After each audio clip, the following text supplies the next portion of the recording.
우리 예수님의 부활은 어떤 막연한 이야기나 교리나 논쟁, 이론, 이런 신화나 설화가 아니라 분명하고 확실한 역사적인 사실이라는 것입니다. 오늘 우리는 부활이라는 사실이 현장감이 없습니다. 그냥 예수님이 부활하셨다, 그렇게 생각만 하고 우리는 지식적으로 알고 깨닫고 있는 그 자체로 만족합니다. 그러나 성경은 분명하게 이것이 사실이다, 이렇게 증거하고 있습니다.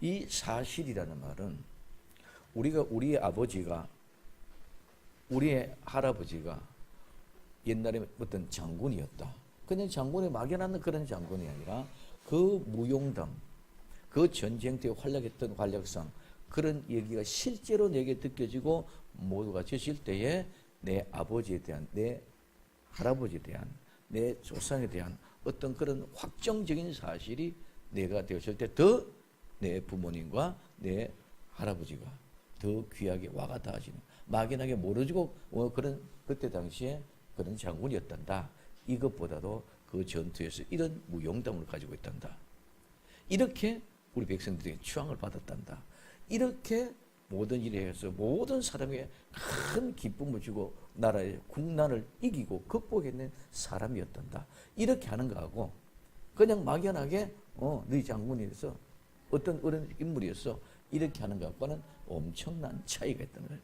오늘 우리는 예수 그리스도의 부활이 사실적으로 우리에게 와 닿아지고, 그래 정말 그렇구나, 그러면 오늘 우리도 그와 같이 분명하게 부활한다는 그 사실을 내가 입증하고 증명하고 있을 때 나는 용기가, 믿음이 지금까지 패턴에서 완전히 달라지게 될 줄로 믿습니다. 막연하게 그림자처럼 비춰지고 막연하게 이야기했던 그 사실들이 내가 분명히 예수님이 부활하셨던 것처럼 나도 분명히 부활하신다, 그 사실을 심어주기 위해서 예수님은 오늘 고린도전서 전체를 발행하고 있는 모습을 볼 수 있습니다.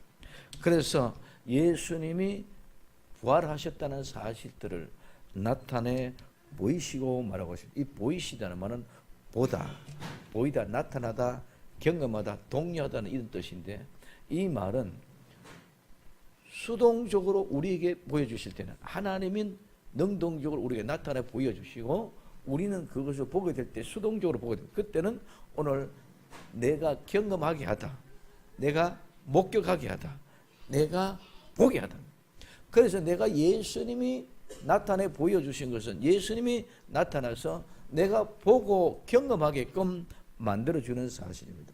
그래서 내가 그 예수님이 나타나는 모습을 보고 내가 깨닫고 내가 바라보고 이제는 그분을 보았기 때문에 조심하면서 주의하면서 그분의 말씀을 가다듬고 생각하며 살아가는 것이 우리에게 나타나 보여주는 증거인 줄 믿으시기 바랍니다. 그래서 본문에서는 예수님이 죽은 후에 다시 살아나서 제자들 비롯해서 여러 사람들에게 직접 나타나 보이시는 것을 말하고 있습니다. 그러면 누구에게 사실적으로 증명하고 나타나 보여주시는 것에 대해서 생각해 보려고 합니다. 오늘 첫 번째, 게바와 12제자가 목격했다. 오늘 고린도전서 15장 5절에 게바에게 보이시고 후에 12제자에게 와, 이렇게 말하고 있습니다. 바울은 오늘 이 부활의 취지를 말하기 위해서 먼저 예수님의 부활, 즉 예수님이 부활하신 것을 목격한 사람들을 제시해주고 증언해주고 있습니다. 야, 누가 봤단다, 야, 누가 그 사실을 현장에 있었단다, 이런 거하고 그냥 있었단다라고 다르다는 것입니다. 그렇기 때문에 오늘 성경 이 증인들 외에도 예수님을 목격한 사람들이 많이 있지만은 오늘 바울의 그 가운데 몇몇 사람과 제자들과 일부분을 얘기해주고 있습니다. 그래서 먼저 게바, 즉 베드로입니다. 베드로 증인이 되신 것은, 베드로는 예수님의 많은 사람들의 수제자라고 이야기합니다. 12제자 중에 대표적인 인물입니다. 그래서 예수님과 관계된 사건에 대한 모든 일들에 있어서는 예수님의 일에 대해서는 베드로는 빼놓을 수 없는 그런 유력한 증인입니다. 예수님은 부활한 새벽에 살아나신 예수님을 가장 첫 번째 목격한 사람은 바로 막달라 마리아라고 요한복음 20장 11절에서 18절에 기록하고 있습니다. 그리고 그 부활의 첫 번째 예수님의 부활을 영접한 사람은 마리아였고 그 다음에는 그 무덤에 찾아온 다른 여인들입니다. 오늘 마태복음 28장 9절에서 10절까지. 그래서 가장 첫 번째 누가 막달라 마리아였고 그 다음에 누가 같이 함께 온 여인들입니다.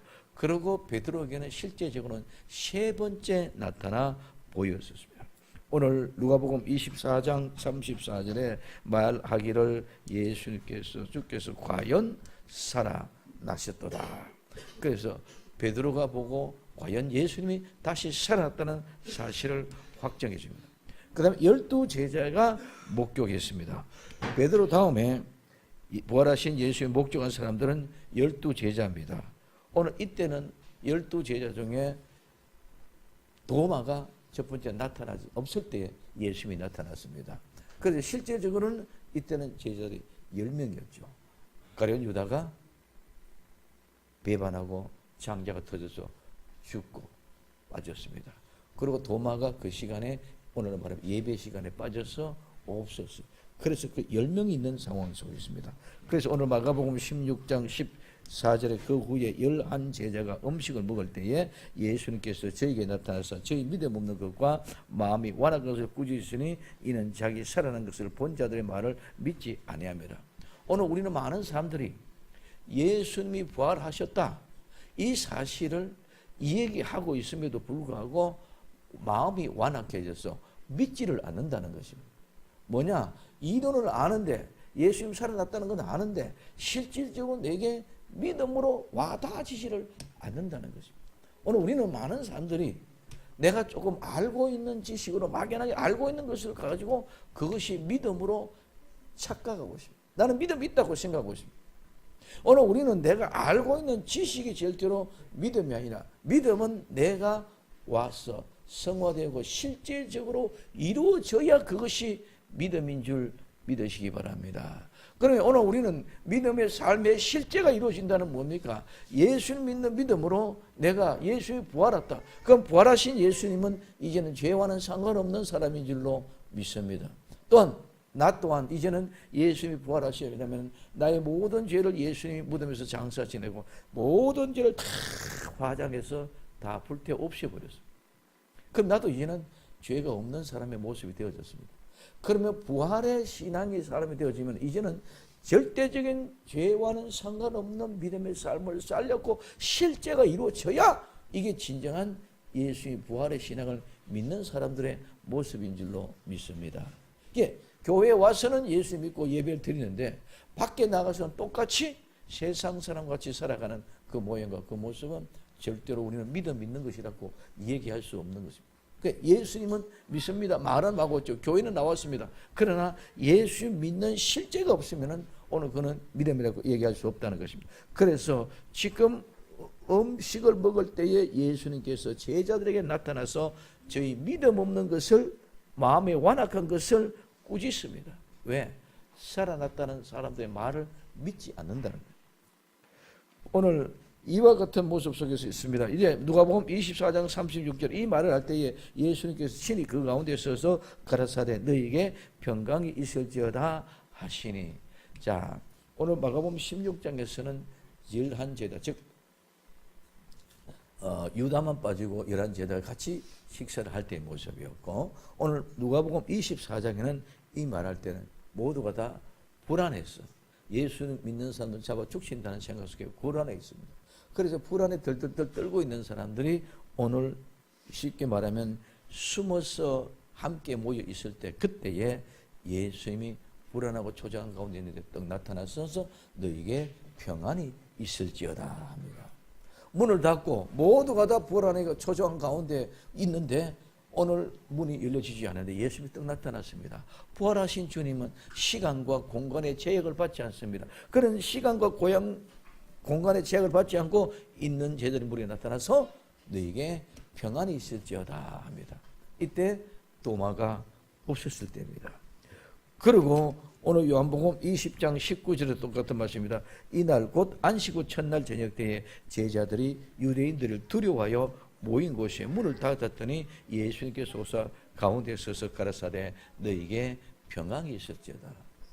오늘 우리의 심령 속에 우리는 여러 가지로 말미암아 불안하고 초조하고 두려운 것이 있습니까?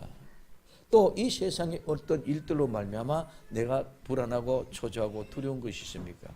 이 시간에 부활하신 주님이 평강의 주님이 찾아오셔서 나와 여러분들의 심령 속에 평안이 있을지어다 하는 아름다운 생명의 말씀을 들을 수 있기를 예수님 이름으로 축원을 드립니다. 이 말씀을 들을 때 내 마음에 한없는 평강이 위로가 이 세상에는 어떤 문제 하나 해결되는 그런 문제의 해결의 평안보다도 훨씬 더 값어치 있는 마음의 평안이 넓이 깊이 폭을 재일 수 없고 감당할 수 없는 그런 평안이 나와 여러분들에게 찾아올 수 있기를 예수님의 이름으로 축원을 드립니다. 그런데 오늘 도마가 있을 때도 나타났습니다. 오늘 요한복음 20장 26절에 8회를 지났어. 그래서 지난주 다음 주에 오늘 오시고 이제 두 번째 왔습니다. 그러니까 8일째 되면 8회 지나가지고 오늘 지나서 제자들에게 다시 집안에 있을 때에 도마도 함께 있었고 문이 닫혔는데 예수님께서 가운데 서서 가라사대 너희에게 평강이 있을지어다. 지금 또 예수님은 나타나셔서 뭐라고 하십니까? 평안이 있을지어다 하고 말씀하고 있습니다. 그러면 오늘 부활의 주님 예수 그쪽에 부활하신 그 부활의 주님이 나와 이름에 찾아올 때는 절대로 우리에겐 두려움인가 공포나 흑암에 쌓인 여러 가지 악한 영들에게 부터 찾거나 쇠사슬이나 오늘 이런 모든 것들을 얽매여 있던 것들이 다 풀어지게끔 만들어 주시기 때문에 오늘 부활의 주님 오시면은 먼저 평안이 있을지라고 말씀해 주시는 줄 믿으시기 바랍니다. 왜 우리가 불안해야 합니까? 왜 공포하게 합니까? 그 불안과 공포는 죽음이라는 것들 때문에 두려움입니다. 오늘 내 명예가 실추가 된다. 내 경제적인 부로 말미암아 내가 많은 사람들에게 억압을 받고 고통을 당하고 있다. 내가 하는 모든 일들이 잘 되지 않는다. 이런 모든 것들은 내 그 하나하나의 명예면 명예, 권력이면 권력, 지식이면 지식, 돈이면 돈, 그 하나에 내 자신들이 뭡니까? 죽어가고 있다는 것입니다. 그 죽음의 공포가 우리를 불안하게 만들고 우리를 두렵게 만들고 우리를 어렵게 만듭니다. 그런 그들에게 주님은 찾아오셔서 뭐라고 말씀하느냐? 평안하라 합니다. 왜? 죽음을 극복했기 때문에 죽음이 하나도 두려울 것이 없는 줄 믿으시기를 바랍니다. 죽음이란 것이 나를 옥매오고 나를 옥죄오고 나를 감싸고 있고 죽음이라는 것이 나를 온 성에서 사함에 우겨삼을 당했을 때는 이것이 두려움이에요. 그런데 우리 주님이 죽음을 극복하고 부활하셨기 때문에 나 봐라 죽었는데 내가 살아나지 않니? 그러니 너희들은 그 죽음에 대한 두려움과 공포를 버리고 나처럼 평안하라 평안하라 평안하라고 말씀하고 있는 줄 믿으시기를 바랍니다. 그래서 오늘 12제자는 사도에 대한 일반적인 표현입니다. 예수님에 대한 정인으로 제자들보다 더 확실한 정인이 없다는 것입니다. 그렇기 때문에 오늘 이 제자들은 초대교회에 나가서 모든 복음의 시작은 예수 그리스도의 부활로부터 시작이 됩니다. 너희들의 십자가에 못 박아 죽인 이 예수님을 하나님이 다시 살리셨다. 그러므로 하나님이 다시 살리셨기 때문에 우리도 그와 같이 다시 살 것을 믿는다. 그렇기 때문에 너희들이 아무리 매질을 하고 아무리 우리를 윽박지르고 아무리 감옥에 갔다가 집어넣고 많은 태장을 때리고 어떤 위험 속에 짐승의 밥이 되게 만들고 불로 태워 죽인다 할지라도 우리는 걱정이 없는 것은 죽음을 뚫고 일어나기 때문에 우리는 그것이 절대로 불안과 두려움과 무서움이 될 수 없다. 그래서 그 제자는 이 복음을 들고 세상을 향해 나아가서 전갈 때에 전혀 두려움 없이 평안한 마음으로 예수 그리스도의 참된 증인들이 될 줄로 믿습니다. 그러면 오늘 예수님의 부활과 제자들입니다. 오늘 부활하신 예수님이 그 제자들에게 나타나신 것은 하나님의 구속사가 완성입니다. 부활은 제자들에게 하나님의 구원의 은혜가 영생에 대한 확신을 심어줄 뿐만 아니라 제자들로 하여금 죽음, 그 죽음으로부터 부활을 증거하기 위함입니다. 오늘 이제는 우리는 죽음으로부터 부활했다. 그 사실로 나만 부활해서 살아나시 됐다가 끝나는 것이 아니라 그 사실은 증거함으로 말미암아 효력이 나타나는 줄 믿으시기 바랍니다. 예수님이 십자가에 못 박혀 죽으시고 사흘 만에 다시 부활하셨습니다. 부활하고 그냥 하늘로 슉 올라가 버리시면 오늘 그 부활의 이 얘기는 그냥 전성처럼 들려질 수밖에 없습니다.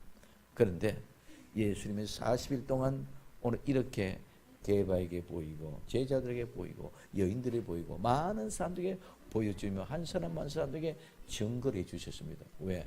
내가 살아났다는 것을 네가 가서 증인으로 증거를 하라는 거예요. 그러므로 그 증인과 그 증언이 되어졌을 때 본 사람이 증언하는 것과 듣는 사람이 모두가 다 정말 예수님이 살아나셨구나 하는 사실을 깨닫고 오늘 예수 그쪽에 나오게 된다. 그렇기 때문에 오늘 사도행전 2장 23절에 그가 하나님의 정하신 뜻과 미리 아신 대로 내어준 바 되었거늘 너희가 법 없는 자들의 손에 비로 못 박아 죽였으나 하나님께서 사망의 고통을 풀어 살리셨느니 이는 그가 사망에 매여 있을 수 없습니다. 야, 예수님이 십자가에 못 박혀 돌아가신 것은 하나님의 정하신 대로 하나님이 아시는 대로 하나님의 뜻대로 그대로 십자가에 못 박혀 돌아가신 줄 믿으시기 바랍니다. 이는 하나님의 편의 모습입니다. 하나님의 편에 하나님은 미리 아시고 그 뜻하신 바대로 준비되어졌지만은 너희가 오늘 우리가 오늘 이스라엘 백성들에게 너희는 법 없는 사람들의 손을 빌어 못 박아 주겠다. 이면 우리는 알 수 없었고 우리는 하나님의 뜻을 알 수 없었기 때문에 우리는 우리가 예수님을 십자가에 못 박아 죽였다는 것입니다. 그리고 하나님은 예수님을 죽였지만 그를 죽음의 사망의 고통 가운데 두지 아니고 풀어 살리셨다. 왜? 그가 사망에 매여 있을 수가 없다. 죽음에 매여 있을 수 없다. 매여 있을 수 없는 이유는 예수님은 죄가 없는 사람이기 때문에 죄 없는 사람은 죽지 않습니다. 그렇기 때문에 죄 없는 사람이기 때문에 죽을 수가 없다는 것. 그러면 오늘 나와 여러분들도 이제는 죽음, 즉 죄 없는 사람이 되었다면 죽음이 절대로 묶어놓을 수 없고 그 죽음의 공포가 절대로 우리를 묶을 수 없고 그 죽음의 공포가 우리를 묶어놓을 수 없는 것처럼 우리는 두려움이 물러가게 될 줄로 믿습니다. 죽음이 없는데 뭐가 두려움이 있습니까? 내가 실패가 없는데 뭐가 두려움이 있습니까? 내가 안 되고 어렵고 힘든 건데 있는 것이 뭐가 절대로 우리는 그거로 말미암아 두려워할 수가 없습니다. 죽음 있기 때문에 그 죽음 때문에 불안이 오고 공포가 온다는 겁니다. 이 세상에 죽음을 이기면 모든 것을 다 이기고 모든 걸 다 극복하게 되는 것인 줄 믿으시기를 바랍니다. 그래서 예수님의 대속의 죽음을 통해서 죄 사함의 은혜, 그래서 예수 그리스도의 부활을 통해서 영원한 생명에 대한 약속은 우리를 구원하기 위한 복음의 근거입니다. 복음이라는 것은 죽었다가 다시 살아나는 것이 복음입니다. 이 복음을 통해서 우리에게는 확정을 얻고 그 확정을 얻기 때문에 우리는 절대로 두려워하거나 불안해하거나 초조하지 않고 담대하게 당당하게 갈 수 있는 줄 믿으시기를 바랍니다. 오늘 이스라엘 백성들이 출애굽에 나옵니다. 홍해 바다가 앞에 갈려 있습니다. 막혀 있습니다. 뒤에는 바로의 군대가 전차를 특별 기병기라고 하고 막 달려오고 있습니다. 완전히 도간에 든 쥐와 같은 그런 상황 속에 있습니다. 그럴 때 많은 사람들이 그 환경을 보고 죽음에 대한 두려움 때문에 불안해하고 초조하고 차라리 우리가 거기서 죽었으면 우리 거기서 종로를 했던 게 더 좋지 않겠느냐? 불평과 불만이 일어나고 원망이 일어나고 싸움이 일어납니다. 그러나 하나님은 그 속에 죽음이라는 것을 묶어놓지 않고 홍해 바다를 열어서 그 홍해 바다를 건너가게 함으로 죽음을 극복했습니다. 그렇기 때문에 홍해 바다를 건너갔을 때에 그 사람들은 감당할 수 없는 환희와 기쁨으로 감격으로 북과 속으로 치며 정말 하나님 앞에 축제와 같은 뜨거운 열정과 열망을 기쁨의 찬송이 찬양이 들어진 줄 믿으시기 바랍니다. 이것이 우리에게 주어지는 부활과 같은. 그래서 이스라엘 백성들이 이집트에서 있었을 때와 홍해 바다를 건너서 왔을 때와는 기쁨의 농도가 완전히 다릅니다. 지금까지 기분과 감정이 완전히 달라졌습니다. 오늘 우리에게는 이와 같은 홍해바다를 건너와서 살아가는 시작되는 하나님의 역사가 부활의 신앙과 함께 나와 여러분들이 출발할 수 있는 아름다운 근거가 되어져서 큰 기쁨으로 새롭게 출발할 수 있는 환희와 환호와 열광이 나와 여러분들을 축제의 길로 발걸음을 인도해 주셔서 감사하는 아름다운 부활의 역사의 증인들이 되기를 예수님의 이름으로 축원을 드립니다. 오병여의 형제가 일시에 목격했습니다. 오늘 고린도전서 15장 6절에 그 후에 오병여 형제에게 일체히 보였나니 그 중에 지금까지 태반이나 살아있고 어떤 년 잠들었는데, 오늘 여기 태반이라는 말은 오늘 우리는 태반의 반이거든요. 반보다 좀 더 많은 것이 태반입니다. 그런데 이 말은 더 많다는 거예요. 이 말은 무슨 말이에요? 죽은 자들보다 살아있는 자들이 더 많다. 더 많이 살았다. 죽은 자보다 더 많이 살아있고 나머지 어떤 년 잠이 들었다 죽었다 이 말입니다. 그래서 오병여 형제가 목격한 예수님의 부활은 부활하신 예수님의 목격한 증인으로 오병여 형제를 이야기하고 있습니다. 그런데 복음서에는 사복음서에는 이 오병여 형제가 나타나셨던 근거는 없습니다. 그런데 오늘 마태복음 28장 16절에 11 제자가 갈릴리에 가서 예수의 명하던 산에 이르러 하고 말하고 있습니다. 이때 나타났던 예수 그리스도, 그때에 많은 무리가 모여서 있었지 않겠느냐. 만약에 이때 예수님의 부활을 협부했다면 이때 이 산은 바로 갈릴리의 산입니다.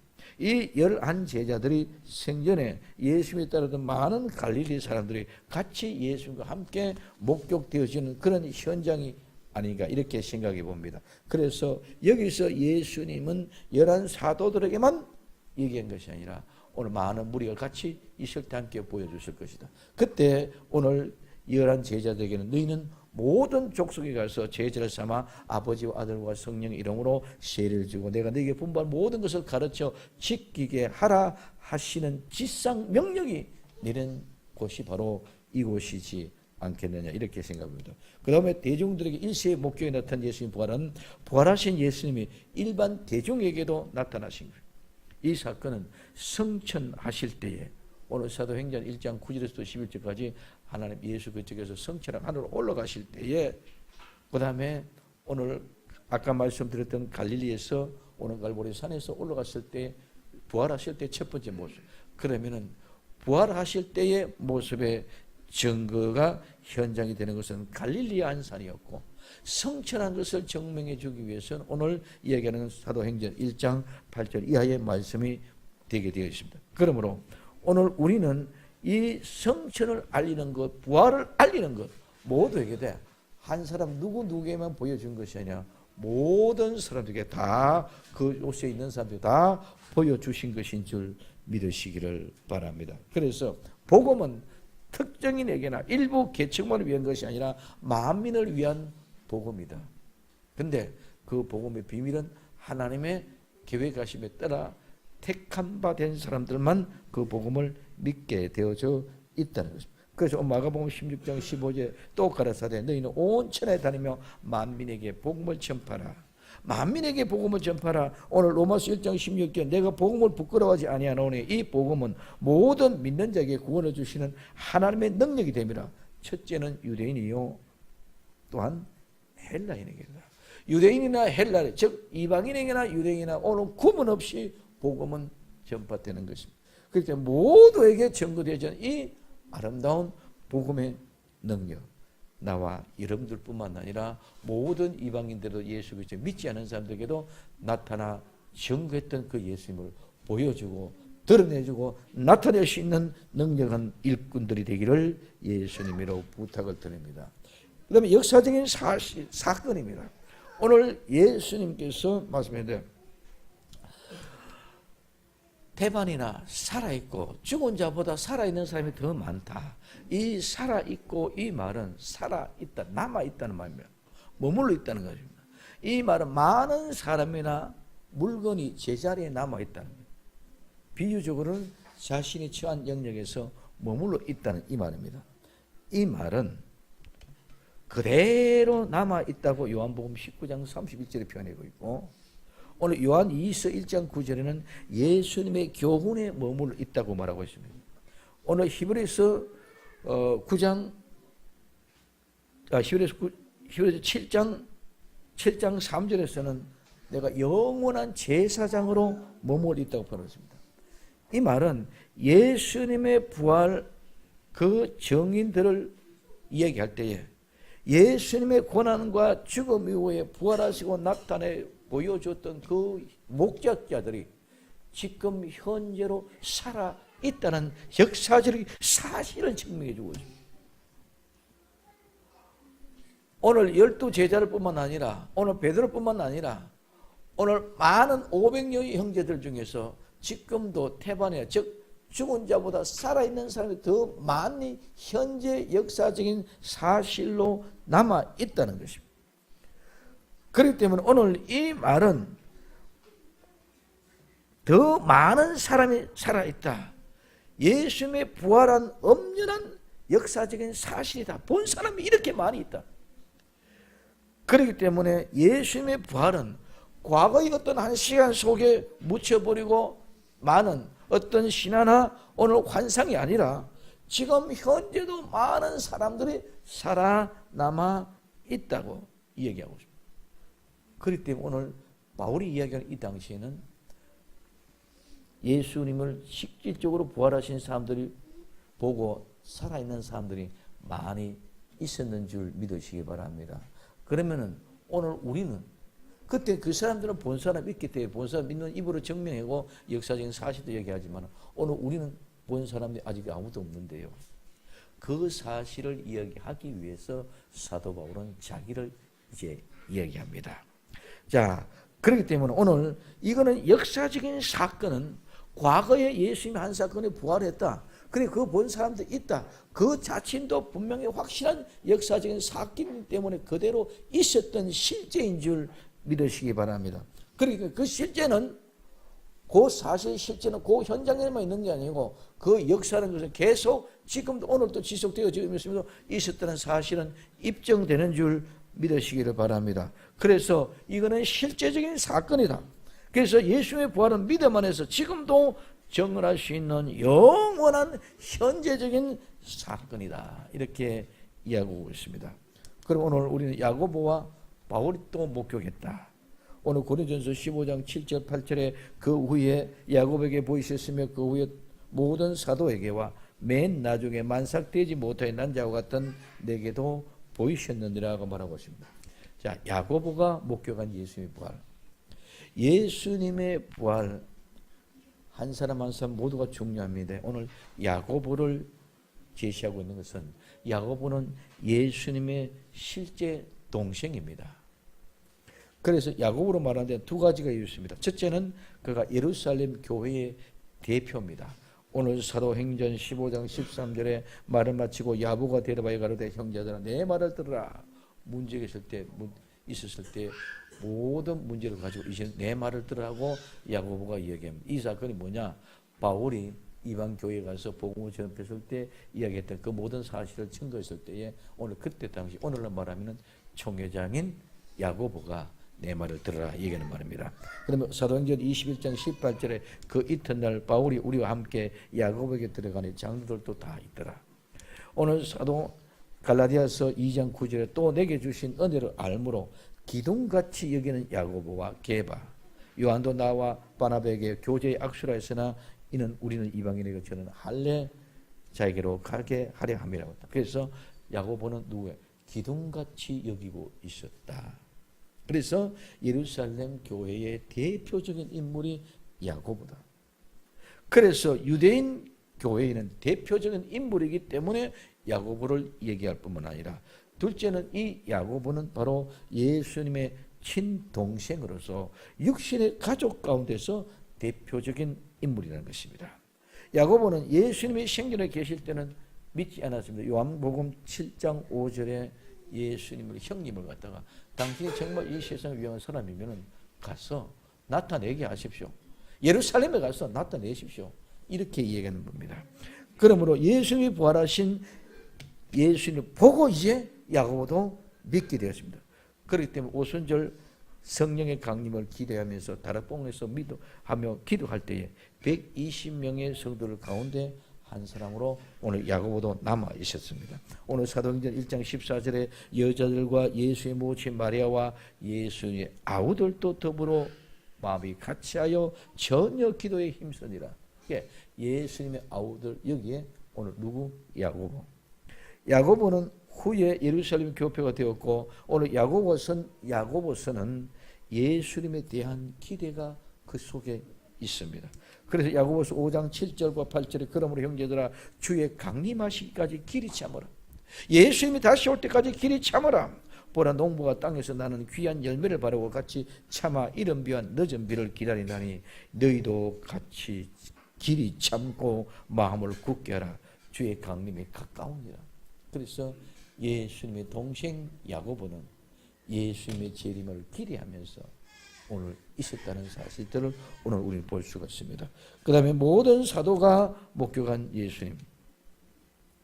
모든 사도가 오늘 데살로니가서 1장 1절에 바울과 실로아노와 디모데는 하나님 아버지와 주 예수 그리스도 안에 있는 데살로니가 교회에게 편지하노니 은혜와 평강이 너에게 있을지어다. 오늘 여기에 모든 사도들은 12사도들뿐만 아니라 이제는 그 후에 발생되고 생성되어지는 사도들, 즉 속사도와 같이 오늘 바울을 통해서 복음을 전도받고 제자가 된 디모데라든가 실로아노라든가 이런 모든 사람들을 이야기해주고 있는 것을 우리 볼 수 있습니다. 오늘 바나바도 제자다. 그래서 이런 모든 제자, 그러면은 이제 그 이후로 사도들 중에서 예수님이 직접 당시에 데리고 다녔던 12제자뿐만 아니라 이제는 그 다음으로부터 복음이 전파되어진 시외에 있는 모든 제자들도 이야기하고 있습니다. 그리고 오늘 바울이 목격한 예수님은 자기가 뭐라고 합니까? 부활하신 목격자로 얘기하면서 나는 맨 마지막에 자신을 들고 있는데 나는 어떤 사람이다? 만삭되지 못하여 난 자다. 만삭되지 못하여 난 자다. 이 말하면 조산이다. 이 말은 실수하다, 유산하다는 말에서 유래가 되어졌습니다. 그래서 이 말은 유산, 조산을 의미하는데 이는 아이가 살든 죽든지 똑같이 뭐에 대해서 조산에 대해서만 사용, 일찍이 나온 사람. 그럼 지금 이 말은 무엇을 말하는가 하면은 신약 성경에 딱 고린도전서 오늘 15장 8절 여기 한번 나오는데 맨 나중에 오늘 맨 끝입니다. 그럼 지금 현재는 예수님의 제자들 12제자들 중에 있다가 이 사도 바울은 예수님의 생전에는 예수님 같이 다니지 않았습니다. 그렇기 때문에 늘 고린도 교회에 있어서는 니는 사도도 아니다. 이것 가지고 계속 시비를 겁니다. 그래서 오늘 사도 바울은 맨 나중에, 그래서 자기를 맨 나중에 끝에 사도라고 이렇게 얘기하고 있습니다. 그래서 맨 나중에 만삭되지 못하여 난 자 같은 얘기를 보시는데 이 말은 부활하신 예수는 마지막으로 본 사람이 누구다? 자기 자신이라고 얘기합니다. 그래서 여기는 늦게 출산, 일찍 출산 그런 개념으로 얘기한 것이 아니라 오늘 사도는 비정상적인 사건을 염두에 두고 있습니다. 그러면 만삭되지 못하고 10달이 되지 못하고 일찍이 나온 겁니다. 10달이 되지 못하고 일찍이 못 나온 사람입니다. 이는 영적인 관점에서 예수님의 생애 동안 사도 바울은 예수님을 따라다니지 않았기 때문에 사도가 아니다. 계속 그런 얘기를 할 때 이 얘기를 합니다. 그래서 그는 사도로서의 소명은 예수님과 같이 생애에 같이 함께 생활하고 같이 다니고 같이 배우고 같이 일했던 사람들이 제자인데 너는 그렇지 않은 사람이지 않느냐? 왜? 사도는 이때까지는 예수님 믿지도 않았던 사람이에요. 그 예수님 십자가에 못 박혀 돌아가시고 부활하고 성천하실 때까지도 예수님 믿지 않은 사람이에요. 오순절에 성령이 강림했을 때 그때까지도 믿지 않았던 사람이에요. 사도행전 7장 이후에 나서 오순절에 성령의 강림의 역사를 통해서 예수 믿는 사람들을 핍박하고 잡아 가두어서 오늘날 검사처럼 검찰이 돼서 예수 믿는 사람 잡아오게 가두고 집어넣는 그런 일을 하다가 서대반 집사를 죽이는데 앞장섰던 사람이 바로 이 사도 바울이었습니다. 그랬던 그가 이제는 다마스커스에 있는 모든 사람들, 예수 믿는 사람 피해가 도망가 있는데 그 사람들을 잡으러 가다가 예수님을 만났다는 것입니다. 그렇기 때문에 오늘 많은 무리를 핍박하기 위하여 담메색으로 가던 중에 찬란한 빛 가운데 부활하신 예수님을 만나서 이방인의 사도로 부른 사람이 바로 사도 바울입니다. 그가 사도행전 9장에서 얘기하는 말입니다. 그래서 자기를 만삭되지 못하게 난 자라고 말하고 있습니다. 오늘 우리도 사도 바울처럼 만삭되지 못하게 난 자 같지만은 분명한 예수님의 부활을 목격한 자가 되어야만이 확정을 얻고 두려움 없이 강하고 담대하게 이 복음을 전할 수 있는 줄 믿으시기를 바랍니다. 그래서 그는 자기는 만삭되지 못한 자다. 나는 예수님과 같이 생활한 사람이 아니기 때문에 나는 열대를 채워서 난 사람이 아니다. 그러나 다메섹으로 가는 도중에 부활하신 예수님이 내게 나타나서 황명한 빛과 찬란한 빛 가운데 나타나셨는데 어마어마한 웅장한 소리고 사울아 사울아 어찌하여 내가 나를 핍박하느냐, 그 소리를 듣고 그는 끄꾸러진 소.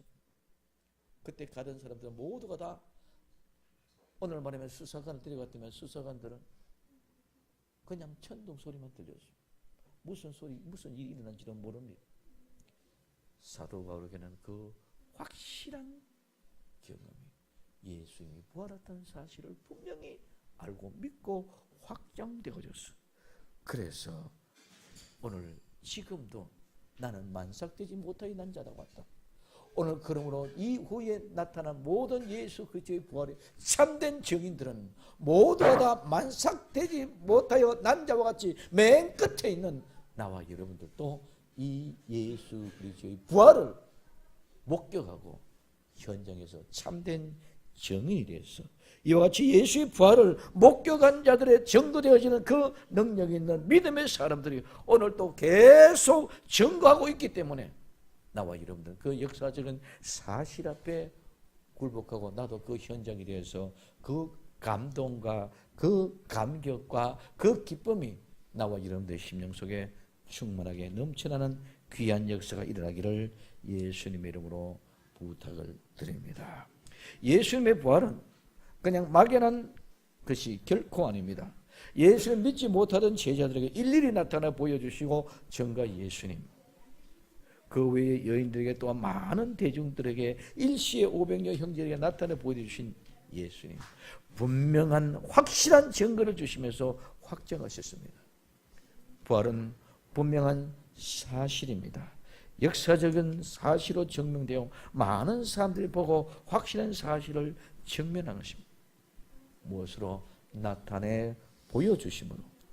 그러므로 예수님의 부활은 목격되었고 확정이 된 분명하고 확실한 역사적인 사실이며 이 사실은 과거의 한 기점으로 끝나는 것이 아니라 오늘 현재도 분명히 부활하셔서 나와 여러분 우리 모두가 함께 계시며 또한 미래도 영원히 우리와 우리 후손들과도 함께 하신다는 사실인 줄 믿으시기를 바랍니다. 이 부활의 역사적인 사실을 알고 믿고 깨달아 믿음의 확실한 성도가 되어야 됩니다. 예수님의 부활의 사건은 내 부활의 사건입니다. 확실한 역사적인 사실은 내 부활도 분명히 확실한 역사적인 사실이라는 사실을 우리는 깨닫고 나도 분명한 역사적인 사실에 실제로 부활한다는 그 날이 내게 도래될 그 날을 바라보며 오늘도 승리할 수 있는 아름다운 믿음의 사람들이 다 되기를 예수님의 이름으로 축원을 드립니다. 기도합니다.